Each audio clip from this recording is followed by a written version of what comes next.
Don, it is quite possible that you, in planning for music today, thought that Amazing Love would fit very well with the suffering servant scripture from Isaiah 53. It will still fit, even though I have changed directions. But it was beautiful. It's a beautiful song anyway, and I think it's still appropriate. It's too late now to change. That's right, that's right. Well, somewhere along the way this week, the scripture that I had been studying in preparation for today began to suggest a much different direction than I had anticipated. And so the suffering servant text from Isaiah 53, it was feeling and sounding so much like the scripture from Job that we approached a couple of weeks ago that for me, I was not hearing a new word.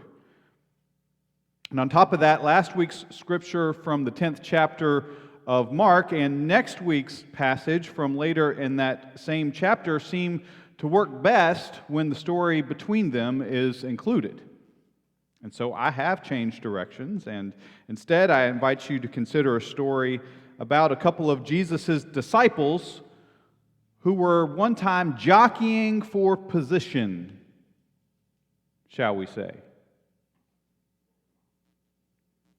We're going to put this story in its place a little bit. Jesus is walking the road on his way to the city of Jerusalem. And his disciples and followers, they're trailing behind him, and they're all on their way to Jerusalem. And Jesus called his 12 disciples aside to say to them, "We're headed up to Jerusalem. This is the last journey that we are ever going to take together. And I'm going to tell you this for a third time now. When we get to Jerusalem, things are going to get ugly." Jesus says, "Do you hear me? I am going to be handed over to the authorities, and then I'm going to be humiliated and tortured and put to death like a common criminal. And 3 days later, I will rise again." This was the third time that he had said something along those lines. The third time. And each time he said it, people around him did things that demonstrated just how much they either did not want to hear it, or they did not believe it, or they just plain did not understand it. We'll keep reading in a minute to see just how it plays out this time. But remember, all of this occurs on the way to Jerusalem, and Jesus has just said to people what all of it means to be going there. And this is the word of the Lord. James and John, the sons of Zebedee, came forward to him and said, "Teacher, we want you to do for us whatever we ask you." And he said to them, "What is it that you want me to do for you?" And they said to him, "Grant us to sit, one at your right hand and one at your left, in your glory." But Jesus said to them, "You do not know what you are asking. Are you able to drink the cup that I drink, or be baptized with the baptism with which I am baptized?" And they replied, "We are able." Then Jesus said to them, "The cup that I drink, you will drink. And with the baptism with which I am baptized, you will be baptized. But to sit at my right hand or at my left is not mine to grant, but it is for those for whom it has been prepared." Now when the 10 heard this, they began to be angry with James and John. So Jesus called them and said to them, "You know that among the Gentiles, those whom they recognize as their rulers lord it over them, and their great ones are tyrants over them. But it is not so among you. But whoever wishes to become great among you must be your servant, and whoever wishes to be first among you must be slave of all. For the Son of Man came not to be served, but to serve, and to give his life a ransom for many. All right, now. Before any of us in here get all high and mighty concerning old James and John, the sons of Zebedee, do you know what happened to one of them? James in particular, do you know the story of what happened to James? You can read about this in the 12th chapter of the book of Acts. It says, "About that time King Herod laid violent hands upon some who belonged to the church. He had James, the brother of John, killed with the sword. After he saw that it pleased a great many people, he proceeded to arrest Peter also." Violent hands. I think we should know that before we look down our nose in the direction of those two disciples, James and John. James was killed in cold blood several years after Jesus himself was crucified. Are you able to drink the cup that Jesus drinks? Be baptized with his baptism? Well, James and John both said that they were, which we read. And we know that one of them definitely did. These are the two guys that Jesus first called. Do you remember this? These two brothers, he called them the sons of thunder. I like that. The sons of thunder. I don't know for certain, but it seems to me that Jesus had a certain fascination with the volatile personalities of these two brothers. The sons of thunder, he called them, which sounds to me like a tag team in professional wrestling. One time, Jesus sent ahead some messengers. They were to arrange a place to stay for the night in a village of the Samaritans, because they were all traveling from up north down south to Jerusalem, and the quickest way to get there was by way of this one village among the Samaritans. But then the people who lived there, they didn't want anything to do with Jesus and his disciples. You might recall learning this, Samaritans and Jewish folks didn't get along so well in those days. So, James and John, the sons of thunder, they said to Jesus, "How about we call down fire from heaven to destroy them? Like the prophet Elijah would have done. We'll just wipe them off the map." These are the personalities we're dealing with. James and John, the sons of thunder. And I think that Jesus really liked these two brothers a great deal, even if they were quick-tempered, fiery. Sometimes, those are the people who make great disciples in the church. Leaders of this early church, they needed to be strong. But you also have to take the good with the bad. Now, this is true for anybody. When Jesus told all of his disciples that he was on his way to die, these two brothers, James and John, they really said something that I think is hard for us to imagine. It was in their nature, in their blood. They were always stirring the pot. And so they asked him that question on the heels of Jesus predicting his own death and his resurrection. And it seems so out of line. It was out of line. They said, "Grant us to sit one at your right hand and one at your left in your glory." Now, why do we think that these two brothers, James and John, sons of thunder, why do we think that they must just have been the greediest, arrogant, selfish people ever born? I mean, who would dare ask a question like that to Jesus in that moment? But is it really so hard to imagine? I mean, following Jesus was the sum total of their whole lives. And they dared to ask, Jesus, what's in this for us? Now, I don't know about you, but I have asked a form of that question many times. And maybe not directly about following Jesus, but I recognize their question. What is in this for me?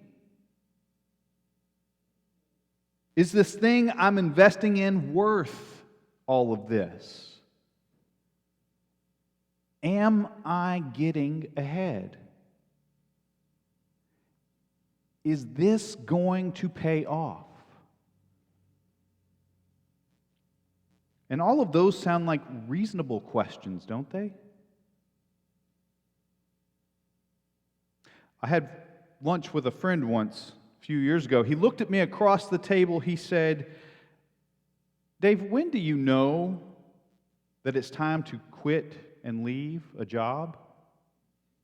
I mean, when do you know? I mean, this guy had been busting his knuckles literally. For several years at that point, he repaired some sort of industrial pumping system. And he said, if I do not get a raise, if I don't get a promotion soon, I don't think that I can keep doing this. I mean, I'm tired of just putting food on the table, right? I'm tired of just getting by day to day, paycheck to paycheck. I want to think about bigger things. I want to think about putting a kid through college. And I feel like I'm stuck here on this bottom rung. I'm just always looking up.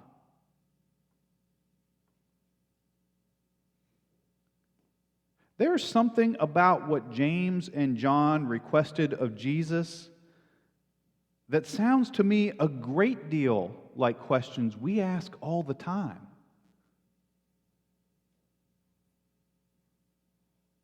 And you'll notice that Jesus hears this. He did not get angry. I mean, I think that he understood where they were coming from. He said, I just told you I was going to be crucified. Do you think you can drink from that cup? Do you think that you can get in the water with that kind of baptism? Crucified, fellas, crucified. How else do you think that someone can sit at my right hand or my left? But he did not get angry. Actually, when the sons of thunder claimed to Jesus that they could go through all of that, what did Jesus do? He just nodded and agreed. He said, yes, indeed, you can and you will. But I cannot grant you what you've asked for. It's up to God. In a sense, James and John were just asking the wrong question. Have you ever done that? Ask the wrong question? Because they were asking the wrong question. With the things of God, the wrong questions begin with asking, what's in it for you? What's in it for me? The wrong question with God is, how much is this going to cost? Is it worth it? Always the wrong questions with God. But it is so hard for us to learn to think in that way. Our entire lives are centered, for better or worse, on all of those wrong questions for God. For right or wrong, we learn to ask those questions. And whether they're truly selfish questions or reasonable questions, they are the only questions we know. And they are what we always ask. Frankly, many times we ask those questions for good reasons. It's just with God, they turn out to be the wrong questions. It's frustrating to ask the wrong questions. Frustrating. It means you're operating out of the wrong frame of mind. You're not seeing things correctly. You're stuck in a way of doing things that does not work in this new circumstance. Frustrating. It might even point to a frightening reality for you that your way of thinking has become outdated. Henry Ford once said, "If I had asked people what they wanted, they would have told me a faster horse." The wrong question for him as an entrepreneur would have been, what do people want? Which seems like a reasonable question, doesn't it? What do people want? But it is the wrong question. Why do people want it? That's the right question. Why do people want a faster horse? And if you live in the world of marketing or sales or responding to consumers, that's the kind of paradigm shift in your thinking that will make a huge difference. This happens with anyone. I knew a violinist years ago. She was amazing. I mean, when she played, it was like a voice singing in the wind.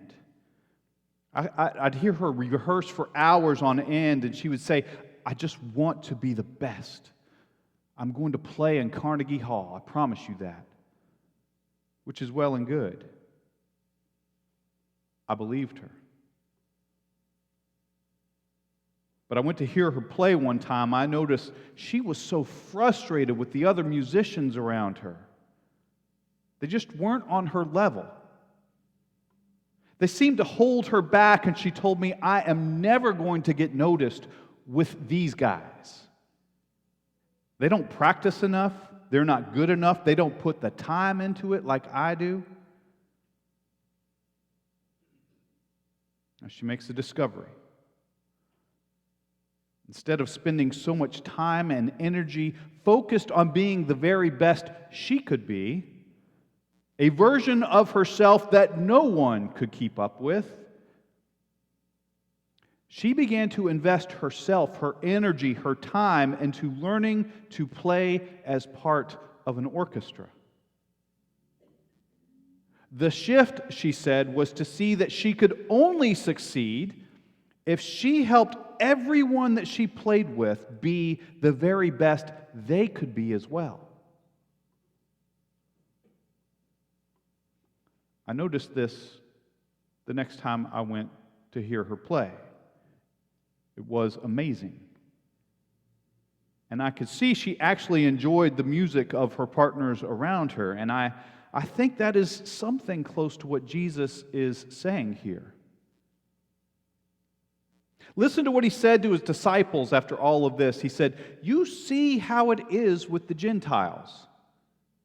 You know that if someone is a ruler among them, they lord it over them. It's like they've achieved some sort of status after all their years of struggling." Do you know what I mean? What does all that trying to get to the top of the ladder get them? They are so used to stepping on other people's heads that they become tyrants. Tyrants. Here's the paradigm shift that Jesus is looking for. He said, "It is not like that among you. If you want to be the greatest and what you're used to is this just struggling to get ahead all the time, here you've got to learn to be a servant of all in order to get to that place. You've got to get used to being on the bottom rung of this ladder, because here the bottom rung is your greatest achievement. You've got to ask a whole different set of questions, right? The change in the way people see themselves, their lives, what they're trying to do, it all shifts by asking a new set of questions. It is no longer based on what's in it for you to gain for yourself. It has to do with what God is trying to gain. Do you see that? Jesus wants to shift our whole way of being. He wants us to ask questions about our lives based on what God is looking for. It looks completely different than anything we're used to. It looks like people caring for one another. It looks like people trying to help others be the very best that they can be. It shifts our understanding of getting ahead to that of reaching out a hand to others. It sees our own success is bound up with how well others are doing around us. Do you know what it looks like? Quite frankly, it looks like a man who would give his own life on a cross for the salvation of others. It looks like Jesus.